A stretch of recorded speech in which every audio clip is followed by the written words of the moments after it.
ओम नमो भगवती वासुदेवाय नमो। नमस्कार बंधुगण आपण मानक आम यूट्यूब चैनल को स्वागत। बंधुगण आज भिडियो आम आपण कहबू 5 तारीख विशेष भाव 20 तारीख पर्यंत समय आपणकर किपरि रहिबो, केउ प्रकार स्थिति आपणकर देखादेब, केउ सब क्षेत्र रे आपणको फायदा मिलिबो आ केउ सब क्षेत्र रे आपणको सावधानता रहिबाकू पड़िबो। आपणकर लव लाइफ किपरि रहिबो, कैरियर किपरि रहिबो, बिजनेस आउ व्यापार किपरि रहिबो एवं स्वास्थ्यर महत्वपूर्ण इनफॉरमेशन मध्ये आमे आपण मानकू देबू। आउ ए वीडियो शेष रे आमे आपण मानकू गोटे उपाय विषय कहबू जहाँ द्वारा आपण आज दिन को आहुरी अधिक शुभ और मंगलदायक बनई पारिबे। आगो को वीडियो आरंभ करने पूर्व आपण को आमर रिक्वेस्ट कि जदि आपण आमर चैनल रे नुआ आछंती तो चैनल को सब्सक्राइब करंतु, सांगरे नोटिफिकेशन बेल को मध्य ऑन करंतु, जहाँद्वारा समय समय सह नुआ नुआ वीडियो नोटिफिकेशन आपन को मिलिबो। तो आसंतु जानिबा केमिति रहिबो विशेष भाव में आपणक पई 5 रु 20 तारीखर दिन। यदि सबुठारु प्रथमे आमे आपणको कहबू कि कौन आपणक पई विशेष भाव में पॉजिटिव रहिबा पई जाउछि। जदि कहबा तो फ्रेंड्स, विद्यार्थी माननकु इंटरव्यू रे कैरियर संबंधित परीक्षा रे सफलता मिलिबार पूरा संभावना बनुछि। सेथिपई निजर पाठ पढ़ा प्रति एकाग्रचित्त रुहंतु। आपणकर संतुलित दिनचर्या कारणरू अधिकतर कार्य आपणकर समय सह पूरा हेबो। ता सहित कौनसी धार्मिक प्रवृत्तिर व्यक्ति सहित आपणकर साक्षात आपणकर विचारधारा रे सकारात्मक परिवर्तन नहीं आसिबो तथा जीवन सह जड़ित सबु कार्य को करिवार बहुत भल नजरिया आपणको प्राप्त मध्य हेबो। आर्थिक स्थिति मध्य आपणकर काफी भल रहिबो। संपर्कियों सहित मनोरंजन संबंधित प्रोग्राम मध्य बनिबो आउ संबंध रे घनिष्ठता आसिबो।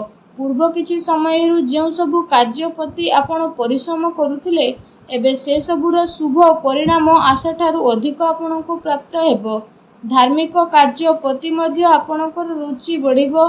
पूर्व किछि समय जो कार्य रे आपणकर रोकावट आसुथुला एबे से सबु बहुत ही आसानी रूप रे विशेष भाव रे होई मध्य जीवो। वस्त्र आभूषण भली जिनिस किणा किणी रे आपणकर टाइम स्पेंड रे रहिबो। समय आपणको सपक्ष रे रहिबो, तेणु ताकू सम्मान करंतु। कोनोसी शुभ समाचार मिलिबा कारणरू घरे खुशीर माहौल रहिबो। आपणको परिश्रम द्वारा करा जायतिबा कोनोसी महत्वपूर्ण कार्य ए दिन रे संपन्न हेबो। आपणकर योग्यता क्षमता उपरे परिवार सदस्य माने गर्व अनुभव करिवे। कोनोसी विशेषणीय व्यक्तिंकर परामर्श सहयोग आपणकर हजि जाइतिबा प्रतिष्ठा को हासिल करिवो, जहाँ द्वारा आपणकर आत्मविश्वास रे वृद्धि हेबो। घरे कोनोसी धार्मिक आयोजन मध्ये आपणकर संपन्न हेबो। तो ए दिन आपणक पई जदि कहबा बहुत ही भल दिन रहिबो। ए दिन रे आपणको नुआ नुआ सफलता मिलिबार अनेक ही जोग मध्य बनुछि। आसंतु जानिबा आपणक पई ए दिन रे कोन नेगेटिव रहिबो। फ्रेंड्स को सहित ए दिन अजथा बुला बुली करिबारे आपणको टाइम स्पेंड करंतु नहीं। निजर शारीरिक ऊर्जा को बनेकी रखंतु। अलसुआरे मनोरंजन रे समय व्यतीत करिबा द्वारा बनुथुबा कार्य रे रोकावट आसीपारे। निजर महत्वपूर्ण दस्तावेज को संभाळिकी रखंतु। केही यार भूल व्यवहार मध्य करिपारे आउ ए कारण पई आपणकर स्वाभिमान को मध्य बहुत बड़ा आघात लागिबो। संतानकर गतिविधि उपरे कोड़ा नजर रखंतु। पिलांको समस्या को शांतिपूर्ण भाव में रखिछु आउ ताकू रागिबा क्रोध करिबा द्वारा तांको भितरे हीन भाव सृष्टि होइथाय। काल्पनिक कथा उपरे अधिक ध्यान न देके यथार्थ उपरे विश्वास करंतु।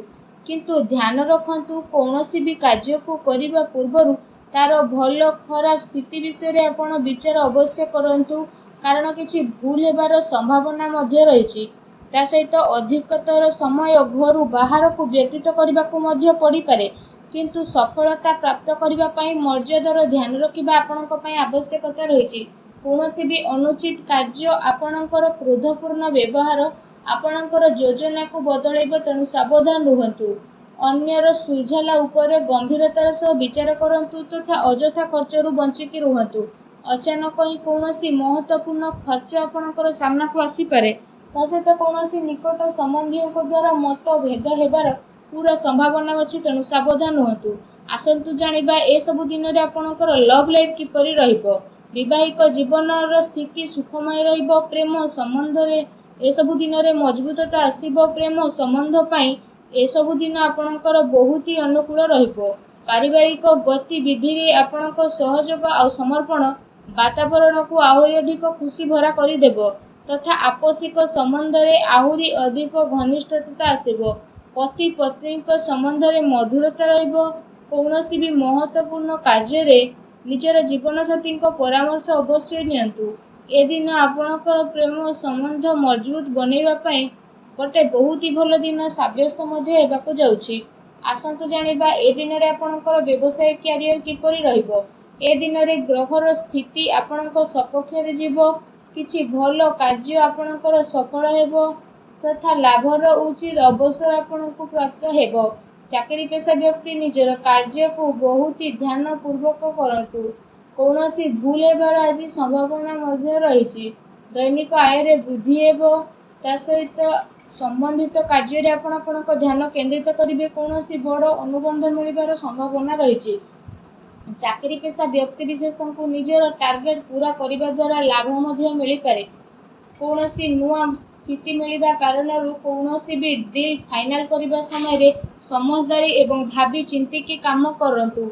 लाभर मार्ग प्रस्तुत हेबार ए दिन रे आपणक पई जोग बनुछि। आपण आपणक समय भरपूर सदुपयोग करंतु। व्यावसायिक गतिविधि ए दिन रे सुचारू रूप से चलिबो किंतु चाकरी पेशा व्यक्ति विशेष को निजर कार्य प्रति टिके सावधान रहिबार आवश्यकता रही। अन्यथा अधिकारी वर्गक नाराजी आपणकु शिकार मध्य हेबाकू पड़ी पारे।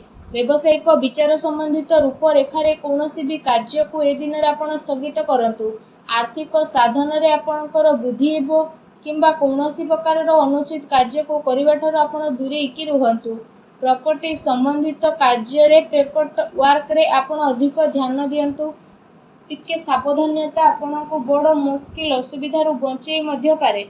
चाकरी पेशा व्यक्ति द्वारा बस उच्च अधिकारी प्रसन्न रहिबे। प्रमोशन मिलिबार मध्य ए दिन रे जोग बनुछि। आसंतु जानिबा ए दिन रे आपणकर स्वास्थ्य किपरि रहिबो। ए दिन रे आपण पढ़िबा ठारू विशेष भाव रे आघात लागिबार संभावना आपणक पई बनुछि। तो सेथि पई आपण अत्यधिक सावधान रुहंतु जेमिति कि आपणक स्वास्थ्य बहुत ही भल रहिबो। या सह निज स्वास्थ्य को आहुरी अधिक भल रखिबा पई आपण प्रत्येक दिन योग करंतु, व्यायाम करंतु, सुस्थ रुहंतु।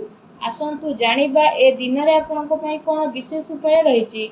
ए दिन रे आपण स्नान आदि करि सारिबा परे बेल पत्र उपरे 21टी पत्र को छिंडांतु।